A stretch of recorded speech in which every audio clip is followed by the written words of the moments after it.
Hello everyone, welcome to battle IAS. आशा करता हूँ आप लोग बहुत अच्छे होंगे। आज हम 31 अक्टूबर का न्यूज़पेपर एनालिसिस करेंगे। इसमें टोटल मैंने 4 आर्टिकल लिए हैं और एक आर्टिकल प्लेसेस इन न्यूज़ पे लिया, जो कि टोटल 5 बनाते हैं। पहला आर्टिकल बात करता है गवर्नमेंट ने, पर्टिकुलरली केरला गवर्नमेंट ने रबर सपोर्ट प्राइस को इंक्रीज किया है। अब इस आर्टिकल में जो मेन स्टैटिक टर्म है दैट इज रबड़। यहाँ पे आपको बताऊंगा रबड़ क्या है, कौन कौन से टाइप्स होते हैं रबड़ के, किस सॉइल में रबड़ होता है और कौन से क्लाइमेट में वो पाया जाता है अच्छे तरीके से। साथ ही साथ मैं आपको बताऊंगा कि रबड़ का जो स्पीशीज़ है इसके क्या क्या इन्वायरमेंटल चैलेंजेस हैं।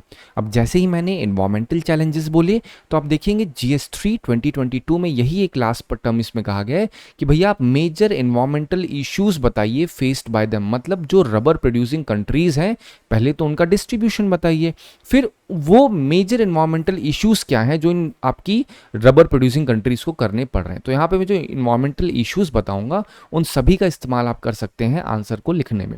सेकंड आर्टिकल बात करता है AI के ऊपर और ह्यूमन टच के ऊपर। बेसिकली ये कहना चाहता है कि जो लैंग्वेज लर्निंग होती है, लैंग्वेज लर्निंग AI अभी भी अच्छे तरीके से नहीं कर सकता है जितना ह्यूमन टच से वो अच्छे से हो सकती है। मतलब ये आर्टिकल बेसिकली बात कर रहा है कि AI में इमोशंस नहीं डाले जा सकते हैं, AI में अभी भी वो डायलेक्ट नहीं डाले जा सकते हैं जो ह्यूमन टच से कभी भी लैंग्वेज लर्न की जाती है।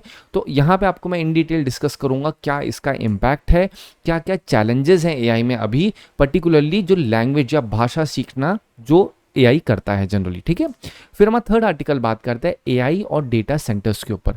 यहाँ पे आपको बताऊंगा कि मैं AI का जो ट्रांसफॉर्मेशन हुआ है उसमें उसने किस तरीके से डेटा सेंटर्स को पूरी तरीके से बदला है, इसीलिए ट्रांसफॉर्मेशन लिखा हुआ है। अब जब कहीं पे कोई ट्रांसफॉर्मेशन होगा तो ज़रूर उसमें कहीं ना कहीं कोई प्रॉब्लम होगी, क्योंकि टेक से रिलेटेड है।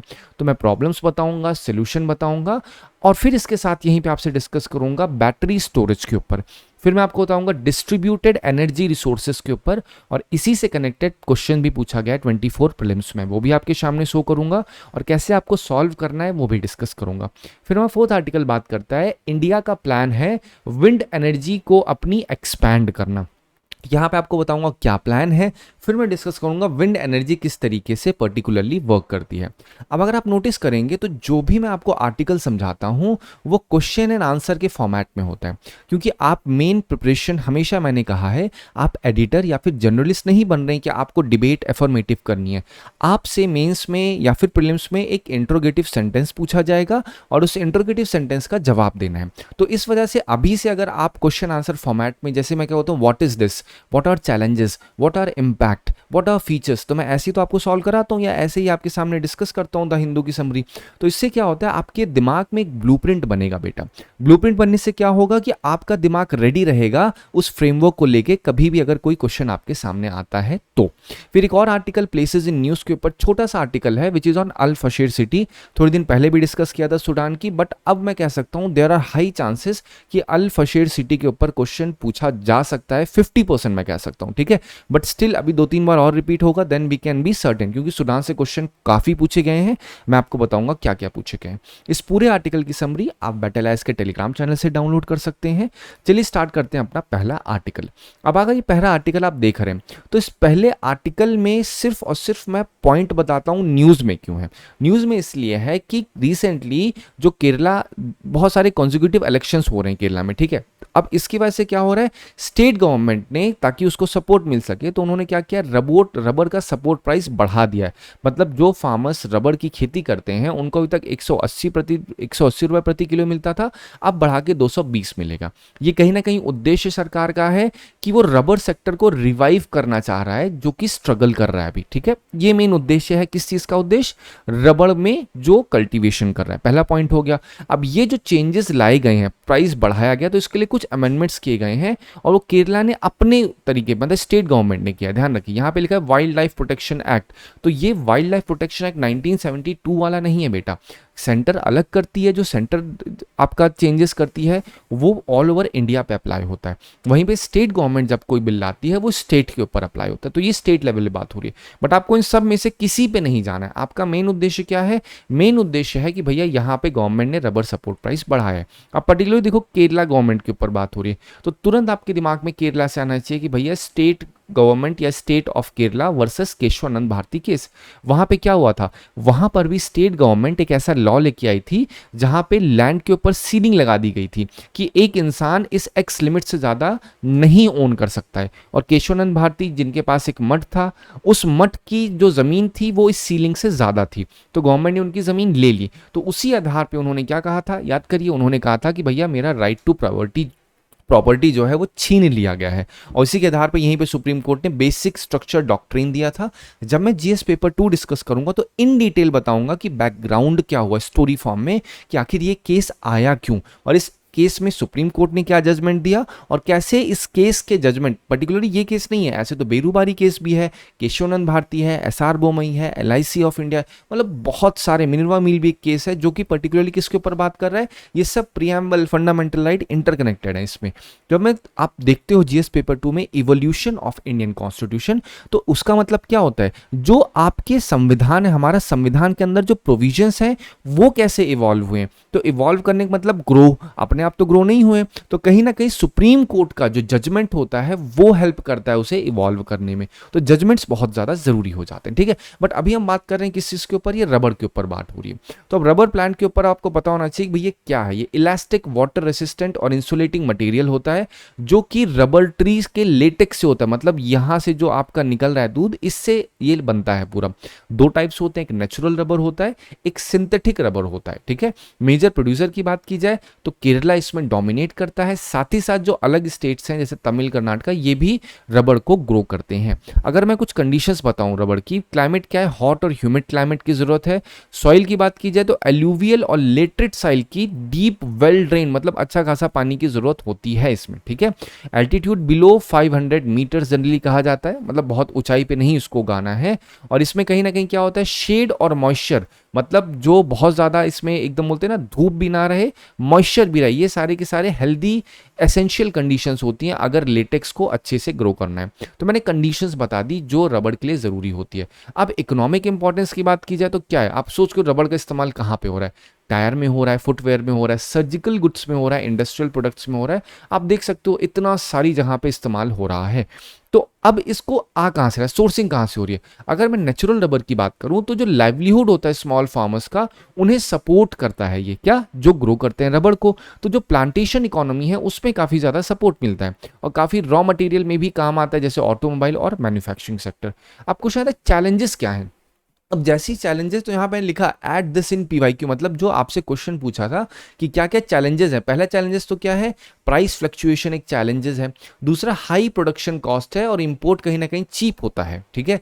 फिर क्या है, डिक्लाइनिंग प्रोडक्टिविटी, क्योंकि जो ट्रीज हैं वो बूढ़े हो रहे हैं, एज हो रही है उनकी भी, और लेबर की शॉर्टेज है। तो ये सारे क्या है, ये सब चैलेंजेस हैं जो कंट्री को फेस करने पड़ते हैं, पर्टिकुलरली जो ग्रो करती हैं रबर को। गवर्नमेंट का सपोर्ट देखा जाए तो rubber board of India promote करता है रिसर्च को, रीप्लांटिंग को। तो आपको पता होना चाहिए, टी बोर्ड के बारे में क्वेश्चन पूछा है यूपीएससी ने, कॉफी बोर्ड के बारे में आपको पता होना चाहिए, इस पे भी क्वेश्चन पूछा गया। तो आपको ये बेसिक चीजें, ठीक है। तो अब यहाँ पे सपोर्ट प्राइस स्कीम क्या होती है, जैसे केरला ने अभी किया, तो इसमें जो फार्मर्स को प्राइस दिया जाता है उनकी कल्टीवेशन के लिए या जो भी उनका प्रोड्यूस होता है, तो ये सब सपोर्ट किस लिए किया, ताकि उनको एक अप्रोप्रिएट प्राइस मिल सके। इसमें फार्मर्स एमएसपी भी डिमांड कर रहे हैं जिससे इनकम स्टेबिलिटी बनी रहे, जो लोग क्या रबड़ को ग्रो कर रहे हैं, ठीक है। बेसिक आपको इतना ही पता होना चाहिए। अब मैं बात करता हूं नेक्स्ट आर्टिकल पे। ये मैंने आर्टिकल सिर्फ इसलिए था क्योंकि मेंस पार्ट यहाँ पे इश्यूज और चैलेंजेस वाला था, दिस इज द रीजन मैंने रबड़ को लिया। और दूसरा रबर बोर्ड ऑफ इंडिया, हमेशा ध्यान रखिए प्रिडिक्शन ऐसे नहीं होती कि आपने सिर्फ, जैसे अगर टी बोर्ड पढ़ लिया है पीवाईक्यू में, तो टी बोर्ड से मतलब और जितनी स्पीशीज हैं अगर उनके लिए पर्टिकुलरली कोई भी बोर्ड बनाया गया है तो आपको वो भी पढ़ना होगा। तो टी बोर्ड है, कॉफी बोर्ड, तो क्या रबर बोर्ड नहीं पढ़ोगे, आपको वो भी पता होना चाहिए। आपका होमवर्क क्या है, रबर बोर्ड का हेडक्वार्टर कहाँ पे, ये पता करना होगा आपको, ठीक है। चलो अब बात करते हैं नेक्स्ट आर्टिकल पर। नेक्स्ट आर्टिकल बात करता है कि भैया अगर लैंग्वेज लर्न करनी है, मतलब बेसिकली आपको कोई भी भाषा सीखनी है, तो आपको तेलुगु सीखनी है, आपको हरियाणी या फिर आपको पंजाबी भाषा सीखनी है, तो अगर आप एआई का सहारा लोगे तो क्या वो उतनी ज्यादा सही होगा, या फिर उसमें आपको भाषा सीखने के लिए किसी इंसान का सहारा लेना होगा, ठीक है। तो बेसिकली अभी पहले बेनिफिट्स ऑफ एआई बताता हूं क्या है। पहली चीज तो ये है कि लर्निंग एफिशिएंसी आपकी अच्छी हो जाती है, जो स्टूडेंट्स होते हैं उनको हेल्प करता है इंस्टेंट एक्सप्लेनेशन देके, विजुअलाइजेशन देके, टीचर्स को सपोर्ट देता है एआई। अब ये सारे क्या है, एआई के ऊपर मेंस में क्वेश्चन पूछा गया था कैसे एआई ट्रांसफॉर्म कर रहा है हेल्थ सेक्टर को, तो क्वेश्चन पूछ सकते हैं एआई कैसे ट्रांसफॉर्म कर रहा है एजुकेशन सेक्टर को। तो जब भी ट्रांसफॉर्मेशन के ऊपर बात होगी तो ट्रांसफॉर्मेशन या तो पॉजिटिव इंपैक्ट में आएगा या तो उसी ट्रांसफॉर्मेशन से निगेटिव इंपैक्ट होगा। जैसे इंडस्ट्रियलाइजेशन एक क्या था, ट्रांसफॉर्मेशन तो वो भी था, लेकिन उसका जो पोस्ट इंपैक्ट हुआ वो क्या था, ग्रीन हाउस गैसेस का एमिशन। इसी वजह से तो पेरिस क्लाइमेट एग्रीमेंट में क्या कहा जाता है, प्री इंडस्ट्रियल लेवल, क्योंकि इंडस्ट्रियलाइजेशन से पहले उतना ज़्यादा प्रदूषण या फिर उतना ज़्यादा क्लाइमेट चेंज नहीं हो रहा था। ठीक है, तो ये यहाँ पे पूछ सकते हैं कि एआई किस तरीके से ट्रांसफॉर्म कर रहा है। तो टीचर को करेगा, फिर टेक्निकल फील्ड को ट्रांसफॉर्म करेगा, subject particularly math, physics, engineering, इन सबको सिंप्लीफाई कर देगा। लैंग्वेज लर्निंग में काफ़ी ज़्यादा सपोर्ट करेगा, ग्रामर, प्रोनाउंसिएशन, ट्रांजैक्शन, इन सब में मजबूती लेके आएगा। साथ ही साथ कम्युनिकेशन गैप जो है लोगों के बीच में वो आसानी से कर लेगा। अब इसी में आपको तुरंत समझ में आ जाए आदिवानी ऐप, समझ में आए, मैंने आपको थोड़े दिन पहले बताया था what is the work of this Adivaani app, वो या what is this Vaani app. तो ये किस लिए था, जो ट्राइबल लैंग्वेजेस हैं उनको लर्न करेगा, एक डेटा सेट बनेगा, एआई बनाया जाएगा और वो सारी भाषाओं को सीख करके वो एक ऐसी लाइब्रेरी क्रिएट होगी जिससे लोग वहाँ के पर्टिकुलर ट्राइब के फोक्स को, उनकी स्टोरीज को या फिर जो भी ट्रेडिशन है उन सबको उनकी भाषा में समझ सकें। ये उसका मेन उद्देश्य था। ठीक है, कौन सी मिनिस्ट्री होल्ड कर रही थी, ट्राइबल मिनिस्ट्री, ये आपको पता होना चाहिए। अक्सर यूपीएससी ने ऐसे सवाल पूछे हैं कि मिनिस्ट्री कौन सी, और मिनिस्ट्री को अक्सर रिप्लेस कर दिया गया है। अब चैलेंजेस क्या क्या है ये भी पता होना चाहिए। चैलेंजेस सबसे बड़ा ये है कि अगर आपको तेलुगु सीखनी है, ठीक है, आप एआई के पास जाओगे तो, या फिर आपको कन्नड़ा सीखनी है मान लेते हैं, तो या कोई भी भाषा, मराठी सीख लो, जो भी करना है। ठीक है, मैं मराठी एग्जांपल में आपको बताता हूँ। तो अगर आपको एक किसी इंसान जाते हो, बोलो मैं खाना खाने जा रहा हूँ, तो खाने को जनरली जेवन कहते हैं वहाँ पे। ठीक है, तो अगर यहाँ पे मतलब language is very diversified in India. अगर हर एक भाषा देखोगे तो उसकी एक अपनी यूनिक ब्यूटी है। तो अगर आपको कुछ चीज़ें बोलते हैं ना, आप अपना जानना चाहते हो क्या आपको पसंद है, तो always this is my suggestion कि लैंग्वेज लर्निंग करिए। अलग अलग भाषाओं को देखिए कैसे बोला जा रहा है उसमें, अच्छा ये शब्द बोला जा रहा है। तो पॉइंट क्या है, आर्टिकल का पॉइंट अगर आपको बताऊं तो, आप किसी इंसान से अगर सीखोगे तो उसमें क्या होगा, इमोशन होगा। भाई मैं खाना खाने जा रहा हूं, तुम ही जेवन केला, तो this is what we mean actually, क्या क्या आपने खाना खाया। तो ये सब क्या है, ये सारे तरीके होते हैं सीखने के। लेकिन अब वहीं पे एआई से बोलो तो एआई तो आपको बड़े फॉर्मल तरीके से बताएगा। तो एआई का चैलेंज ये है कि इमोशन और कल्चर को लैक करता है। पर्टिकुलरली अगर वो इंसान खुद सिखाएगा आपको तो वो अपने साथ वो इमोशन और अपना कल्चर भी लेकर के आएगा। ठीक है, फिर मैकेनिकल ट्रांसलेशन कहीं ना कहीं अच्छे से नहीं कर पाता है। ट्रांसलेशन ग्रामेटिकली तो करेक्ट होंगे लेकिन कॉन्टेक्सचुअली वो लॉन्ग हो जाएंगे। कई बार अक्सर होता है, जैसे बोलते हैं ना, कभी फ्लो में कोई इंसान बात कर रहा है, अरे तुम्हारा दिमाग खराब हो रखा है, अरे तुम पागल हो चुके हो। तो अब एआई के सामने ऐसा बोलोगे तो क्या होगा, एआई कहेगा अच्छा पागल हो चुके हो, ओके ओके ओके, अरे तुम ऐसा है अपने आप को फेंक दो यहाँ से, तो एआई कहेगा क्या फेंक दो उठा करके। कभी कभी जो हमारी आपस की जो फ्रेंडली लैंग्वेज होती है उसमें बहुत सारे ऐसे टर्म्स होते हैं जो एक्चुअली एग्जिस्ट नहीं करते हैं। अरे भैया तुम सूरज पे जाके कूदो क्या, धरती के नीचे चले जाओ, ये सब ऐसे शब्द हैं जो कि मुहावरे में आते हैं और उसको नहीं समझ में आता। एआई को अभी भी उतना ज़्यादा इमोशनल कनेक्शन नहीं है। तो ये चीज़ कहीं ना कहीं क्या है, लर्निंग के मोटिवेशन को इरोड कर सकती है, ह्यूमन कनेक्शन लॉस हो सकता है और रियल कम्युनिटीज से डिटैच हो सकता है। अगर आपको बेसिकली कोई भी ट्राइबल लैंग्वेज सीखनी है या कुछ भी सीखना है तो रियल कम्युनिटीज जैसा सिखा पाएंगी वैसा आपको एआई नहीं सिखा पाएगा। तो ये सब क्या है, ये सब चैलेंजेस हैं। तो अब चैलेंजेस हैं तो कंक्लूजन कैसे लिखोगे आप, conclusion should always be summation of your body and your introduction. Introduction में क्या करते हो, इंट्रोडक्शन में आप बताते हो कि क्या आप लिखने वाले हो अपने पूरे आंसर में। ठीक है, वो आपको बताना होगा। कंक्लूजन क्या होगा, कंक्लूजन में आपको बॉडी में जो चीज़ें रखी गई हैं वो बताना होगा। ठीक है, अभी मैं आपके लिए आंसर राइटिंग के लिए जो चीज़ें लाने वाला हूँ वहाँ पे मैं यही बताऊंगा, लाइव क्लासेस में आपके लिए कोशिश करूंगा लूँ। ठीक है, वहाँ पे हर संडे को मैं कोशिश करूंगा कि आपको बताऊं किस तरीके से आंसर्स को फ्रेम करना है, कैसे फीचर पिक करने, कैसे इंपॉर्टेंस। आपको कुछ भी नहीं पता, आपको जीरो नॉलेज है, तो जीरो नॉलेज के साथ कैसे आप आंसर राइटिंग कर सकते हो, छोटी छोटी ट्रिक्स का इस्तेमाल करके, वो भी आपके साथ में डिस्कस करूंगा। ठीक है, बट पर्टिकुलरली यहाँ पे कंक्लूजन क्या है, कंक्लूजन बता सकते हैं कि एआई एक एक्सीलेंट असिस्टेंट है एजुकेशन कम्युनिकेशन में, बट अभी भी इमोशनल डेप्थ लैक करती है और ट्रू लैंग्वेज की मास्टरी नहीं हो सकती है। ठीक है, ये चीज आपका कंक्लूजन हो जाएगा।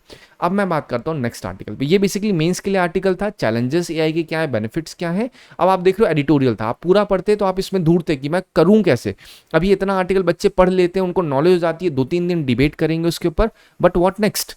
क्या इससे अगर आप एक लाइन भी नहीं बना के आंसर में लिख पा रहे हो, इट इज ऑल वेस्ट बेटा।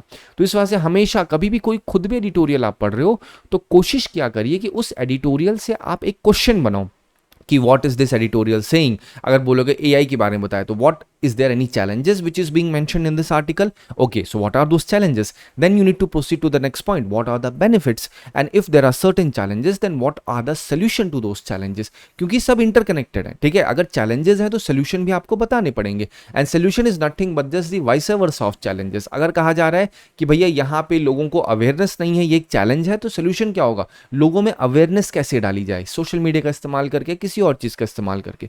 प्रॉब्लम कुछ भी हो सकती है, ठीक है। चलो हम बात करते हैं इस आर्टिकल पे। ये आर्टिकल बात करता है एआई और डेटा सेंटर्स के ऊपर। अब देखो एआई के ऊपर इसके पहले जो आर्टिकल था वो बात कर रहा था लैंग्वेज लर्निंग के ऊपर। अब ये जो आर्टिकल है ये डेटा सेंटर के ऊपर बात कर रहा है। तो पहले बताता हूं एआई ने कैसे ट्रांसफॉर्मेशन किया है, पर्टिकुलरली कहा जाए तो जो कंप्यूटिंग होती है कंप्यूटर्स में या फिर डेटा सेंटर्स में। तो अभी क्या हुआ है, जैसे एआई का ट्रांसफॉर्मेशन हुआ है उससे क्या हुआ है, जो डेटा सेंटर्स थे, पहले क्या होते, डेटा सेंटर किस लिए यूज होते थे, वो होते थे डेटा को स्टोर करने के लिए। लेकिन एआई आने के बाद क्या हुआ है कि अब वही डेटा सेंटर बहुत ही high performance complex computing hub में बन चुके हैं। मतलब पहले सिंपल क्या है, भैया किसी ने कहा कि आप इसका नेम बताओ तो उस फील्ड में तुरंत नाम आता था क्योंकि डेटा स्टोर था। लेकिन अब एक ही समय पे नेम, एज, सारी चीजें कैलकुलेटिव हो रही हैं। तो इससे क्या हो रहा है, वो कंप्यूटिंग हब बन चुका है डेटा सेंटर। अब जब कोई चीज कंप्यूटिंग हब बनेगा या फिर बहुत ज्यादा डेटा उसमें प्रोसेस होगा तो कहीं ना कहीं क्या होगा, उसमें एनर्जी की रिक्वायरमेंट बहुत ज्यादा हो जाएगी। तो अभी क्या होता है, एआई के जो रैक्स होते हैं वो 80 से 150 किलोवाट की पावर यूज करते हैं। वहीं पे ट्रेडिशनल जो होते हैं वो खाली 15 से 20 किलोवाट। आप डिफरेंस सोच लो। जो एआई के रैक्स होते हैं जनरली आप नोटिस करोगे, जो एलएलएम मॉडल्स हैं, जनरेटिव एआई हैं, इनके जो डेटा सेंटर्स बने वो बहुत ज्यादा एनर्जी, इलेक्ट्रिसिटी कंज्यूम कर रहे हैं। और इससे क्या है, एक्सपेंशन, इंफ्रास्ट्रक्चर का एक्सपेंशन है। पर्टिकुलरली गूगल, रिलायंस, अडानी, कोनेक्स, इन सब ने क्या किया, अपने डेटा सेंटर्स को और ज़्यादा एक्सपैंड कर दिया है। ग्लोबल में सर्ज हुआ है, पर्टिकुलरली यूएसए, चाइना, इन सब में ग्रोथ बहुत ज़्यादा हुई है पावर कंजम्पशन की ड्यू टू एआई वर्कलोड। अब इस प्रॉब्लम से ये सारी चीज़ें तो क्या है, एआई ने ये सारी चीज़ों का ट्रांसफॉर्मेशन किया है, ड्यू टू एआई हुआ है, ठीक है। डेटा सेंटर्स मतलब जहाँ पे डेटा स्टोर किए जाते हैं। अगर आप मोबाइल में देख रहे हो आपका डेटा आ रहा है तो किसी ना किसी सेंटर पे ये स्टोर होगा। अब सेंटर वो आपका क्लाउड भी हो सकता है। क्लाउड अगर आप देख रहे हो क्लाउड पे डेटा है तो पर्टिकुलरली ऐसे नहीं आसमान में डेटा है, वो डेटा किसी ना किसी डेटा सेंटर से आ रहा होगा, या तो वो आपका समुद्र में रखा होगा या तो कहीं और रखा होगा। बट अभी हम उस पर बात नहीं कर रहे हैं। अभी हमारा बात यह है कि एआई ने किस तरीके से ट्रांसफॉर्मेशन किया है। अब हम बात करेंगे प्रॉब्लम्स क्या क्या क्रिएट हुई हैं एआई के द्वारा, जो डेटा सेंटर में इतना ज़्यादा एनर्जी डिमांड हुई है। तो एनर्जी कंजम्पशन की डिमांड हुई है। अब जब एनर्जी कंजम्पशन की डिमांड हुई तो एनर्जी कहाँ से आएगी, एनर्जी आएगी इलेक्ट्रिसिटी। इलेक्ट्रिसिटी का जब और ज़्यादा कंजम्पशन होगा तो प्रोडक्शन भी होगा। प्रोडक्शन कहाँ से होगा, फॉसिल फ्यूल बेस्ड जो पावर प्लांट्स होंगे वो करेंगे। उसको करने से क्या होगा, कार्बन फुटप्रिंट होगा। तो जो ग्रिड्स होंगी उनके ऊपर स्ट्रेस पड़ेगा, रिलायबिलिटी इश्यूज होंगे। तो जो पावर ग्रिड्स होते हैं जहां से इलेक्ट्रिसिटी आती है वो अभी भी बहुत पुराने हैं। तो इस वजह, पर्टिकुलरली इंडिया की बात कर रहा हूं, तो यहीं पे जरूरत पड़ जाती है कि भैया हमें अब रिन्यूएबल एनर्जी पे जाना पड़ेगा। और क्या चैलेंजेस हैं, रेगुलेटरी और सेफ्टी चैलेंजेस भी हैं। अब कैसे, जो न्यूअर एनर्जी टेक हैं जैसे स्मॉल मॉड्यूलर रिएक्टर के ऊपर बात होती है, आपको पता होना चाहिए, इससे कनेक्टेड क्वेश्चन भी है, न्यूक्लियर स्मॉल मॉड्यूलर रिएक्टर्स। तो ये क्या होता है, इसमें अभी भी इंडिया ने लॉज अपने ऐसे नहीं बनाए हैं, सेफ्टी नॉर्म्स ऐसे नहीं बनाए हैं कि किस तरीके से आप वेस्ट को मैनेज करोगे जो कि जनरेट होगा किसी दूसरे नए, अगर पावर जनरेट करने वाले टेक होंगे तो कैसे उसके वेस्ट को मैनेज किया जाएगा, ठीक है। तो ये भी एक रेगुलेटरी और सेफ्टी चैलेंज पेश करता है, कौन, जो एआई होता है, जो, ठीक है। अब इमर्जिंग सोल्यूशन क्या है, पहली चीज तो हमें शिफ्ट करना होगा रिन्यूएबल पे, ग्रीन हाइड्रोजन। इसके ऊपर 2 से 3 सवाल एज इट इज पूछा गया है। फ्यूल सेल के ऊपर पूछा गया है, ग्रीन सेल क्या है ऐसे पूछा, ग्रीन हाइड्रोजन के ऊपर।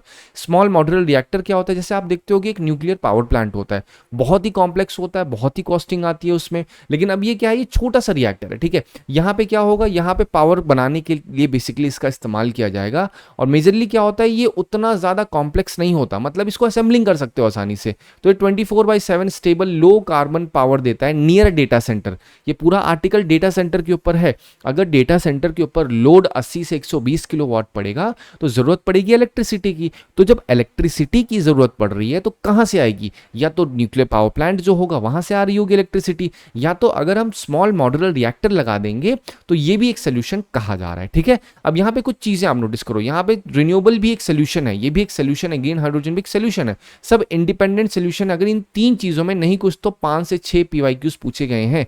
जैसे बैटरी स्टोरेज के ऊपर पीवाईक्यू पूछा गया है, ये जो ग्रीन हाइड्रोजन है इसके ऊपर पीवाईक्यू पूछा गया है। तो ये सारे तरीके हैं जो आपको पता होने चाहिए। अब इसी से एक वर्ड आता है और क्या सोल्यूशन जो कर सकते हैं, that is distributed energy resources. Distributed energy मतलब रिसोर्सेज क्या होते हैं? मतलब संसाधन। एनर्जी मतलब एनर्जी के संसाधन डिस्ट्रीब्यूट कर दिए जाएं बेसिकली। अब यहाँ पे क्या होगा, मतलब आपका घर है, आपके घर में बिजली मान लो बाहर से आ रही है, ठीक है, आप तार से बिजली ले रहे हो। लेकिन अगर कहा जाए भैया आप ना DER को यूज करो, तो इससे क्या करोगे? आप अपने घर के आसपास ही क्या करोगे? आप सोलर पैनल लगा दोगे। उससे क्या हो गया? आपकी एनर्जी कहाँ से आ रही है? सोलर पैनल से आ रही है। या फिर आपने छोटा सा विंड टर्बाइन लगा दिया अपने छत पे, तो हवा चल रही है, उससे भी जनरेट हो रहा है। एक बैटरी लगा दी है, इलेक्ट्रॉनिक व्हीकल्स आप यूज कर रहे हो, सब क्या है? ये सब एनर्जी को डिस्ट्रीब्यूट करने वाले रिसोर्सेज हैं। आप एक के ऊपर रिलाई नहीं कर रहे हो, आप अलग अलग सोर्सेज का इस्तेमाल कर रहे हो। बेनिफिट्स क्या होगा? ट्रांसमिशन जो होता है इलेक्ट्रिसिटी का, उसमें लॉसेस जो होंगे कहीं ना कहीं कम हो जाएंगे। एनर्जी सिक्योरिटी एनहांस हो जाएगी, कंज्यूमर को और ज्यादा एम्पावरमेंट मिलेगा। अब जब इतनी चीजें होंगी तो नुकसान क्या है? ग्रिड का इंटीग्रेशन एक कहीं ना कहीं क्या है? चैलेंज है। रेगुलेटरी एंड प्राइसिंग इश्यूज है, ये भी एक प्रिवेल कर रहा है। डिजिटल और स्मार्ट इंफ्रा की जरूरत है। अगर आपके जो करंट गांव में कहीं भी घर बने हैं उसमें बहुत ज्यादा ट्रेडिशनल फॉर्मेट में बने होंगे, क्या वहां पे जाके आप सोलर पैनल तो लगा लोगे, लेकिन आप सोचो क्या स्मॉल विंड टर्बाइन लगाओगे? लोग उसे पंखा समझ के थप्पड़ मार के चले जाएंगे, टूट जाएगा। या तो किसी बच्चे ने देख लिया तो पकड़ के उसको एकदम बोलते हैं ना जो फिरंगी टाइप होती है उस तरीके से उड़ाएगा वो। तो मतलब स्मॉल विंड टर्बाइंस की बात की जाए पर्टिकुलरली, तो उसके लिए एक सस्टेनेबल सोल्यूशन चाहिए होगा। और सस्टेनेबल सोल्यूशन के लिए कम्युनिटी अवेयरनेस एक सबसे बड़ी एक सोल्यूशन कहा जाता है, इससे लोग जागरूक बने। अब नोटिस करिए यूपीएससी 2024 का question, how many of the above are distributed energy resources? As it is question पूछा है कि नहीं पूछा? अब आपको समझ में आ रहा होगा मैंने क्यों ये पर्टिकुलर आर्टिकल या क्यों ये लिया। क्या बैटरी स्टोरेज है, क्या बायोमास है, क्या फ्यूल है, rooftop for solar photovoltaic? Absolutely चारों सही हैं। आप केवल यहीं पे मत रुकिए, आप यहाँ पे देखिए फ्यूल सेल।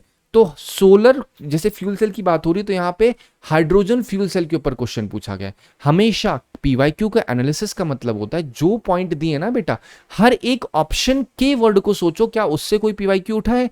क्या बैटरी स्टोरेज पे उठा हुआ है? एब्सोल्युटली पम्प्ड हाइड्रो स्टोरेज के ऊपर क्वेश्चन पूछा गया है, ठीक है, ये भी क्वेश्चन पूछा गया है। फ्यूल सेल के ऊपर 2 से 3 सवाल पूछे गए हैं। सोलर फोटोवोल्टिक यूनिट के ऊपर जैसे रूफटॉप सोलर के ऊपर बात हो रही है तो पीएम सूर्य घर योजना पूछा गया है 25 में। आप इंटरलिंक कर पा रहे हो, नहीं कर पा रहे हो? This is how you need to approach. Generally क्या होता है ट्रेडिशनल फॉर्मेट में बच्चों के दिमाग में होता है पहले मैं सिलेबस कंप्लीट कर लेता हूं और सिलेबस कंप्लीट करने के बाद मैं आराम से बढ़िया टेस्ट सीरीज को फॉलो करूंगा। बट ये एक सस्टेनेबल सोल्यूशन नहीं है। आपको साथ ही साथ जो पढ़ते चल रहे हो उसका पीवाईक्यू कनेक्ट करिए। पीवाईक्यू के साथ आप कोशिश करिए कि कितने अच्छे से पीवाईक्यू के ऑप्शंस से और ज्यादा दूसरे पीवाईक्यूज निकाल पा रहे हो। अगर आपने प्रॉपर पीवाईक्यू का एनालिसिस कर लिया ना बेटा, तो अब मान के चलिए आपने अपने चांसेस इंक्रीज कर दिए, क्योंकि सारे के सारे वही बच्चे किताबें पढ़ रहे हैं। कोई फर्क नहीं किताबों में, फर्क है अप्रोच में। ठीक है, जब मैं क्लासेस लेता हूं तो बच्चों को यही बताता हूं आप अपना अप्रोच बदलिए। अप्रोच क्या है? अप्रोच आप इंटीग्रेट करिए करंट को स्टैटिक के साथ, स्टैटिक को पीवाईक्यू के साथ। चलो अब हम बात करते हैं next article. Next article basically छोटा सा आर्टिकल है। यहां पे क्या कह रहे हैं, जो इंडिया की विंड एनर्जी है उसको एक्सपैंड करने का प्लान है। पर्टिकुलरली यूनियन मिनिस्टर ने, जो new and renewable energy ministry के यूनियन मिनिस्टर हैं बेसिकली प्रहलाद जोशी, उन्होंने कहा है कि भैया हम 6 गीगावाट के new wind power capacity add करेंगे बाय 25-26, जो कि हाईएस्ट एनुअल एडिशन होगा। लास्ट ईयर 4 था लेकिन इस बार हम 6 करेंगे।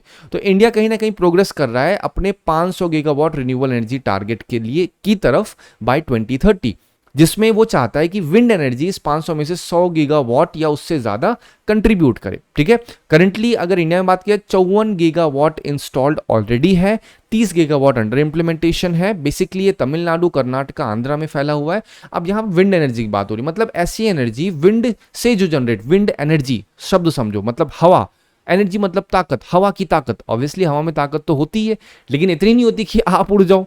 ये भी तो फैक्ट है। लेकिन उस ताकत का हम इस्तेमाल करते हैं क्या करने में, इलेक्ट्रिसिटी जनरेट करने में। तो कैसे काम करता है बेसिकली, वो करने से पहले आपको बताता हूं क्या विंड एनर्जी से संबंधित कोई मिशन है। तो आत्मनिर्भर विंड मिशन बेसिकली जो new and renewable energy ministry ने इस चीज को लॉन्च किया था।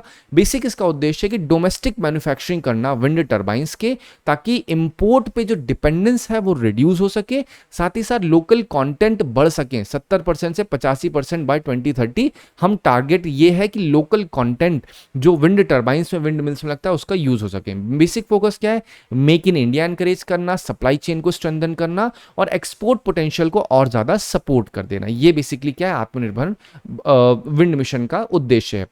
अब इन सबको रेगुलेट करने वाला पॉइंट क्या है, national institute of wind energy. ये एक बॉडी है, 1998 में बनाई गई थी, नोडल एजेंसी कही जाती है। विंड एनर्जी में जो रिसर्च होती है, टेस्टिंग होती है, सर्टिफिकेशन होता है, ये अक्सर आपने ध्यान दिया 2025 की पेपर में क्या पूछा गया है, पहले इन्होंने एक बॉडी का नाम दिया है, फिर उस बॉडी के फंक्शन दिए हैं अगर आप ध्यान दोगे, फिर फंक्शन के बाद आप ध्यान दोगे फिर वहां मिनिस्ट्री का नाम लिखा हुआ है। तो आपको अप्रोच क्या होना चाहिए, कोई भी बॉडी है तो सबसे पहले उसका फंक्शन पढ़िए। फंक्शन क्या है मैंने बता दिया, विंड रिसर्च काम है, टेस्टिंग काम है, ये सारी चीजें। और इसका फंक्शन क्या हो सकता है, विंड रिसोर्स की मैपिंग करना, साइट असेसमेंट करना, विंड टरबाइन को सर्टिफाई करना, उसके कंपोनेंट को सर्टिफाई करना, ये बताना कि कौन सा टरबाइंस यूज किया जा सकता है विंड एनर्जी में, पॉलिसी फॉर्मुलेट करना, ट्रेनिंग और कंसल्टेंसी प्रोवाइड करना, जिससे विंड में जो टेक है वो और ज्यादा अच्छे तरीके से काम कर सके। अब विंड एनर्जी जनरेशन की बात की जाए तो मान लो विंड मिल्स लगे हैं, ये हवा एकदम बोलते हैं ना पवन बहता हुए जा रही है, तो यहाँ पे क्या होगा, टरबाइंस रोटेट होंगे। ये जो पंखे लगे बेटा ये रोटेट होंगे, तो रोटेट होने से क्या होगा, यहाँ पे एक छोटा सा रैफ्ट लगा होता है, रोटर स्पिन लगा होता है जिसे कहते हैं, वो क्या करेगा, वो नीचे यहाँ पे एक जनरेटर लगा होता है, वो घूमता है, ठीक है। उस घूमने से क्या होता है, एनर्जी जनरेट होती है, और एनर्जी क्या होती है, वो यहाँ पे एक ट्रांसफार्मर लगा होता है, उसी एनर्जी को ट्रांसफॉर्म करता है, वोल्टेज को इंक्रीज करके, और उसको स्टोर कर लिया जाता है एनर्जी में, या तो बैटरी में स्टोर करेंगे या तो किसी ग्रिड में एकदम लाइव भेज देते हैं डायरेक्टली। स्टोर अगर कर लिया जाएगा तो रोक ली जाएगी, ठीक है। Energy is nothing but just flow of electron, यही तो होता है इलेक्ट्रिसिटी में, आपने पढ़ा होगा इलेक्ट्रिसिटी, इलेक्ट्रॉन, इलेक्ट्रॉन से तो इलेक्ट्रिसिटी बनी है, तो फ्लो ऑफ इलेक्ट्रॉन। अगर यहाँ पे चल रहा है, यहाँ पे पावर ग्रिड है, तुरंत यहाँ पे यूज हो रहा है तो अलग चीज है, लेकिन अगर यहाँ पे चल रहा है और ये जो इलेक्ट्रिसिटी हमने स्टोर कर लिया, तो स्टोर में ही तो आपका ये इस्तेमाल हुआ था, याद कीजिए, डिस्ट्रीब्यूटेड एनर्जी रिसोर्सेज। यहाँ पे क्या कह रहे हैं, बैटरी स्टोरेज। क्या बैटरी स्टोरेज का इस्तेमाल हम विंड एनर्जी का में नहीं कर सकते, ऑब्वियसली वहां पे हम इलेक्ट्रिसिटी स्टोर कर पाएंगे। तो ये अप्रोच होना चाहिए आपका कोई भी चीज पढ़ने का, ठीक है। अब लास्ट आर्टिकल क्या बात करता है, आरएसएफ। आरएसएफ का मतलब क्या है, रैपिड सिक्योरिटी फोर्स, ठीक है। ये अब इसने किया क्या है, जो अल फशीर सिटी है सूडान की, उसको कैप्चर कर लिया है। अब इससे क्या हो रहा है, यहाँ पे जो लोग हैं वो यहाँ से भाग रहे हैं। आपको पता क्या होना चाहिए, पता ये होना चाहिए कि अल फशीर सिटी पहली चीज तो कहाँ पे है, या आप बोलोगे सूडान में। सूडान की कैपिटल क्या है, आप बोलोगे Khartoum is the capital of Sudan. और सूडान में क्या है, आप ध्यान दोगे सूडान में ही आपकी नील रिवर आके मिल रही है, ये आपको पता होना चाहिए। और क्या पता होना चाहिए, यहीं पे कुछ कैंप्स हैं, कौन कौन से कैंप है याद करो। अगर आप ध्यान दोगे तो आपने जो यूपीएससी में क्वेश्चन कैंप, रेफ्यूजीज कैंप के ऊपर काफी ज्यादा पूछे जाते हैं, तो जमजम कैंप यहाँ पे आपको देखने को मिलेगा, ठीक है। क्वेश्चन इससे भी पूछ सकते हैं, क्योंकि लास्ट ईयर क्या पूछा था, बीडी बीडी कैंप के ऊपर पूछा था, ददाब कैंप के ऊपर पूछा था। तो सूडान जो आता है, क्या ये आपका साहिल रीजन में आता है, एब्सोल्युटली यस। साहिल रीजन क्या है, साहिल रीजन बेसिकली एक ट्रांजिशन जोन है, ये सहारा है, ठीक है, ये आपका सहारा डेजर्ट है और नीचे ग्रासलैंड है। तो ये जो जोन है ये आपका कहा जाता है साहिल रीजन में, क्योंकि यहां सूखा है पूरा। This is absolutely dry and this is green. तो ड्राई से ग्रीन में जो ट्रांजिशन होता है इस जोन में क्या कहलाते हैं, साहिल रीजन। 23 में इसी से कनेक्टेड क्वेश्चन पूछा गया है कि साहिल रीजन में काफी इंस्टेबिलिटी है। तो आपको पता होना चाहिए क्यों इंस्टेबिलिटी, क्योंकि यहाँ काफी मिलिट्री कूप्स हैं, यहाँ बहुत ज्यादा गवर्नमेंट का ओवरटेक या फिर गवर्नमेंट को ओवर पावर किया जा रहा है अलग अलग मिलिट्री या मिलिटेंट ऑर्गेनाइजेशंस के द्वारा। तो ये चीज जरूरी हो जाती है, और अफ्रीका से कनेक्टेड काफी क्वेश्चन यूपीएससी ऑलरेडी पूछता है। आई होप आपको इस आर्टिकल से मदद मिली होगी। Thank you so much for watching this video.